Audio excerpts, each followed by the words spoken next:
¿qué tal? Bienvenidos. Facilitadora, doctora María Guadalupe Domínguez Moreno, le habla su servidora, maestra Marta Patricia Vázquez Báez. En esta ocasión me presento ante usted y ante nuestros compañeros para presentar el video de la tarea número 3 respecto a violaciones procesales dentro del proceso penal. Esta actividad corresponde a la materia de Seminario de Casos en Defensa y Litigio Oral 1 de nuestro doctorado en Derechos Humanos y Litigación Oral.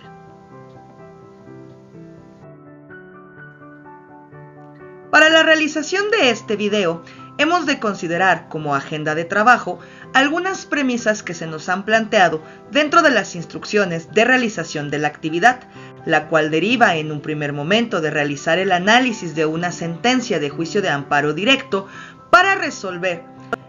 respecto a la primera sala en qué momento deben impugnarse las violaciones procesales. Posteriormente vamos a realizar un análisis de una hipótesis sobre la admisión de un medio de prueba para el Ministerio Público que nosotros como defensores hemos aludido como una prueba obtenida de forma ilegal.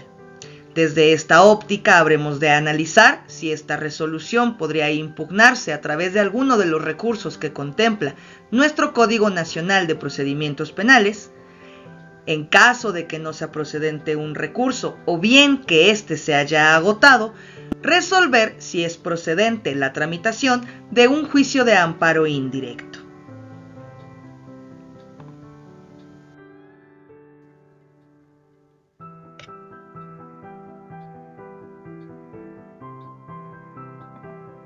Bien, desde esta óptica hemos de considerar en un primer momento, para un efecto introductorio, una delimitación conceptual respecto a lo que se consideran violaciones procesales, particularmente porque existen diferentes formas de considerar a las violaciones que se cometen dentro de un procedimiento que atañen, por un lado, a los presupuestos, por el otro, a las formalidades y finalmente a las violaciones de fondo que tienen su esencia en la parte sustantiva de la materia. Para estos efectos, nosotros hemos decidido optar por una definición que se ubica dentro de las consideraciones de nuestros tribunales jurisdiccionales, particularmente la que se contiene en la tesis primera, sexto, T-122L de la 10ª época. En este sentido, esta tesis plantea que una violación procesal será aquella que esté relacionada con la ausencia de presupuestos procesales, o bien con infracciones de carácter adjetivo que se cometieron durante la sustanciación del procedimiento, de aquel que derivó el acto reclamado. En este sentido, se advierte que una violación procesal se realiza en contravención a las normas que regulan un determinado procedimiento. De ahí que será importante que dentro de nuestro análisis hagamos alusión a la parte adjetiva del proceso penal acusatorio.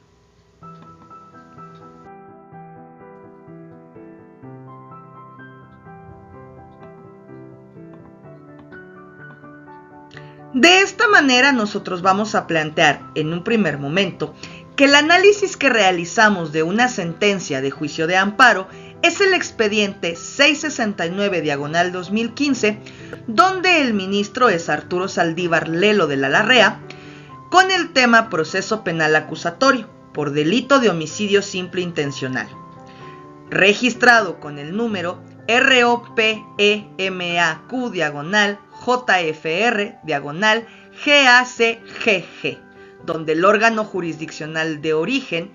es el primer colegiado en materia penal del segundo circuito.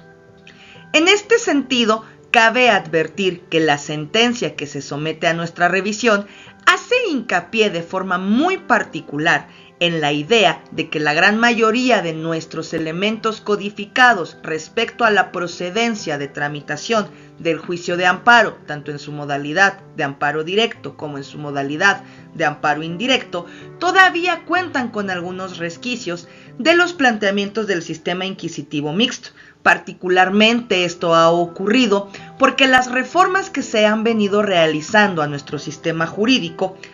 versan en particular respecto al sistema penal acusatorio, posteriormente a la unificación de la codificación, teniendo en el intermedio la reforma en materia de derechos humanos. De ahí que se advierta que gran parte de la codificación en un primer momento respecto al sistema penal acusatorio carecía por completo de la perspectiva del garantismo penal que tan afablemente nos maneja Luigi Ferrajoli. De ahí que se advierta que hemos visto diferentes momentos en los que se derivan reformas a nuestra codificación para ir incorporando esta perspectiva de los derechos humanos y poder dar cumplimiento a las exigencias de nuestra pertenencia como Estado-nación a los organismos internacionales, específicamente a los planteamientos de protección de la Declaración Universal de Derechos Humanos, del Pacto Internacional de Derechos Civiles y Políticos, así como la jurisprudencia que emite la Corte Interamericana de Derechos Humanos y la Corte Penal Internacional. En este sentido, la pregunta que nosotros nos planteamos respecto a la primera sala que ha resuelto este expediente 669/2015 versa en particular sobre la reflexión en torno a en qué momento se deben resolver las violaciones procesales, sobre todo porque en este caso se advierte la tramitación de un amparo directo para efectos de que se resuelva un medio de impugnación que fue negado por haberse alegado la existencia de una violación a derechos fundamentales. En este sentido, la primera sala es exacta y puntual al delimitar que el espíritu que tiene hoy el sistema penal acusatorio respecto a las etapas que lo conforman es que cada una de ellas tenga un objetivo propio que conlleve a la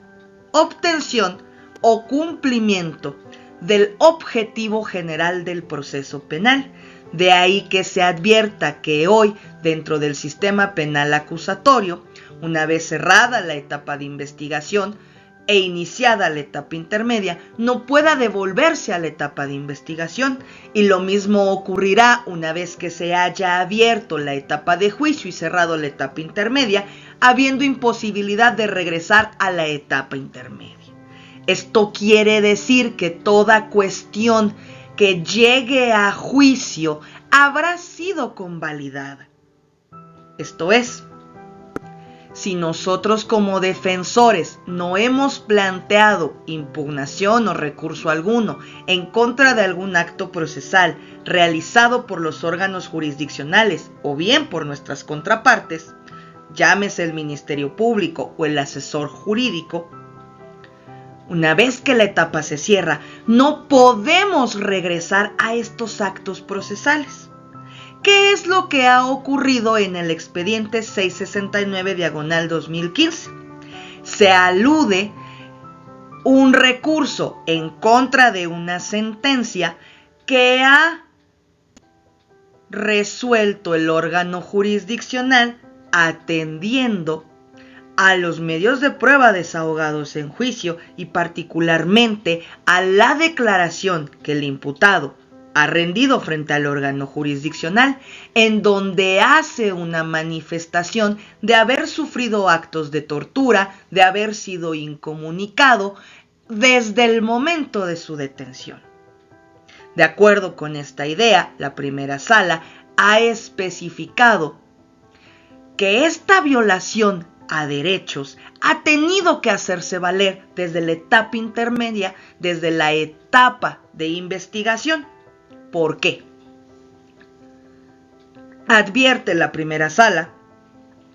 que en la etapa de investigación se tiene que hacer valer cualquier violación existente en el momento de la detención, particularmente porque una de las funciones del órgano jurisdiccional de control es precisamente la de velar por la protección de los derechos humanos. Esto implica que si nosotros no hemos advertido que la detención se llevó a cabo con lesiones a derechos fundamentales, estaremos en posibilidades de transitar a la siguiente etapa. Lo que implica, por lo tanto, que al abrirse la etapa intermedia, la discusión versa específicamente sobre la admisión o exclusión de los medios de prueba. Y es en este momento donde tendríamos que hacer valer que alguna prueba fue obtenida de forma ilícita y por ende solicitar su exclusión del juicio oral.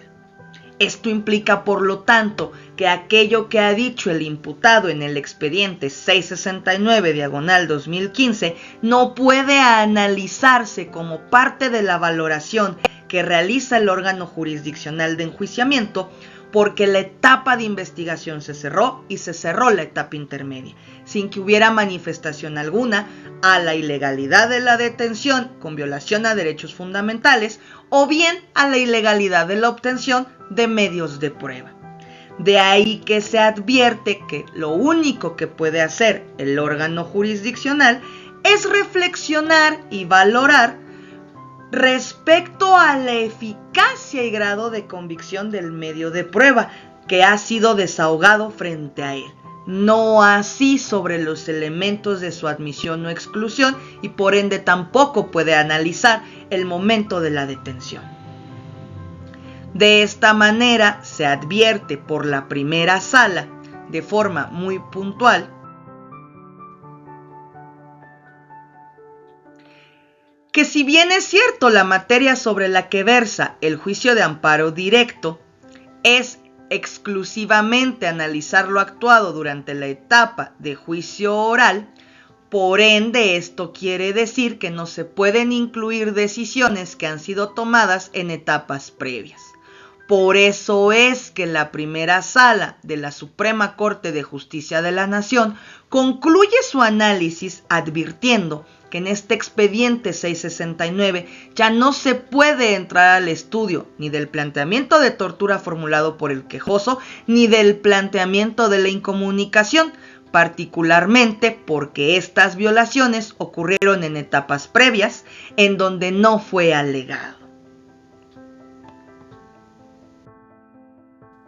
Ahora bien, siguiendo con el esquema programático que se plantea dentro de nuestra actividad, vamos a analizar un poco sobre cuáles son los recursos que se conciben dentro del sistema penal acusatorio. Así se advierte en la codificación que por regla general solo se pueden admitir los recursos de revocación y apelación.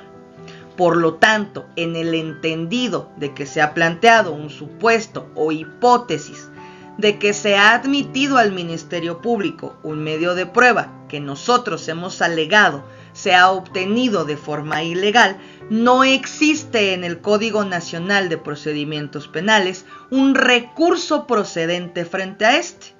Por un lado, porque el recurso de revocación advierte resoluciones de mero trámite sin substanciación, lo que no ocurre cuando se trata de la admisión o exclusión de medios de prueba, por cuanto se refiere a un elemento indispensable para la contradicción y el derecho a la defensa técnica y adecuada.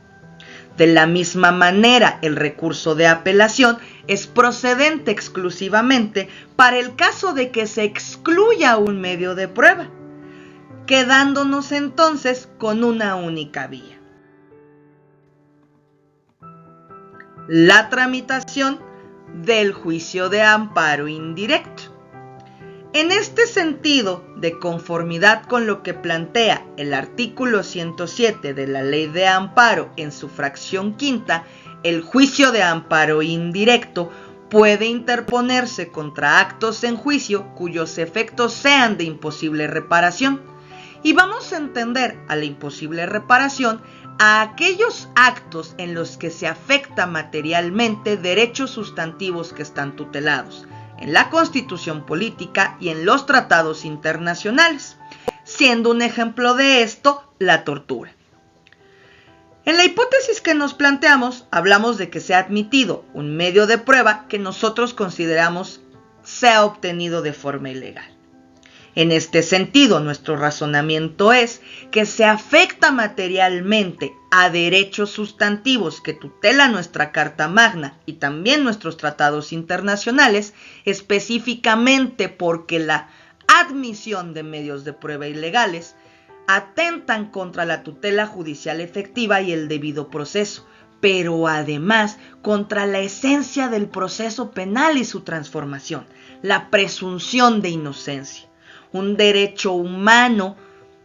que funge tanto como principio como valor axiológico dentro del proceso penal, que se encuentra reconocido en el artículo 20 constitucional en el apartado B con relación a los derechos del sujeto imputado. Pero de la misma manera hará hincapié en que al admitirse un recurso que se obtiene de forma ilegal puede atentar de manera correlativa al derecho a la reparación del daño y a que se administre justicia de forma efectiva en la víctima del delito, derecho reconocido en el apartado C del mismo artículo 20 constitucional.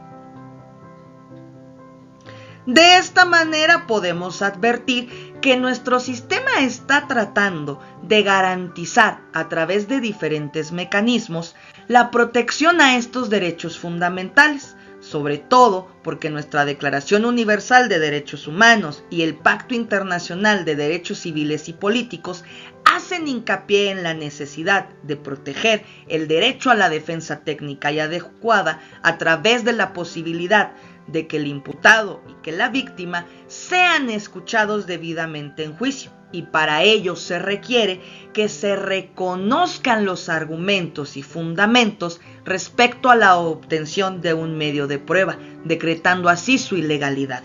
porque al admitirlo estamos frente a una clara violación sustancial de derechos fundamentales. A modo de conclusión, tendríamos que advertir que es innegable que hoy todavía nos encontramos en la codificación y la forma en la que ésta se empieza a interpretar con algunos requisitos del sistema inquisitivo mixto.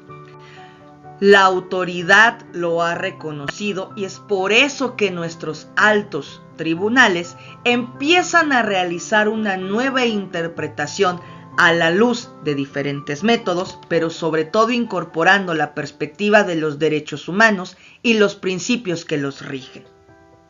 Todavía tenemos un gran camino por recorrer, sin embargo, nosotros podemos advertir que efectivamente se están realizando las modificaciones y transformaciones que permitan hoy dar atención al garantismo penal, protegiendo los derechos humanos, tanto de imputado como de víctima, de una forma equilibrada. Para la realización del presente análisis, básicamente nos hemos apoyado en la Guía para el Estudio del Sistema Acusatorio en México de Erika Bardales, una de las autoras más sobresalientes sobre el sistema penal acusatorio en nuestro país, y por supuesto en las últimas versiones publicadas del Código Nacional de Procedimientos Penales, de la Constitución Política de los Estados Unidos Mexicanos y de la Ley de Amparo, reglamentaria de los artículos 103 y 107 de la Constitución Política de los Estados Unidos Mexicanos. Agradezco el tiempo que han dedicado a la visualización de este video, esperando que resulte tanto de utilidad como de análisis profundo respecto a la procedencia de los recursos en el sistema penal acusatorio y la tramitación del juicio de amparo indirecto. Queda de usted, doctora y compañeros, Marta Patricia Vázquez Báez. Nos vemos en la siguiente emisión.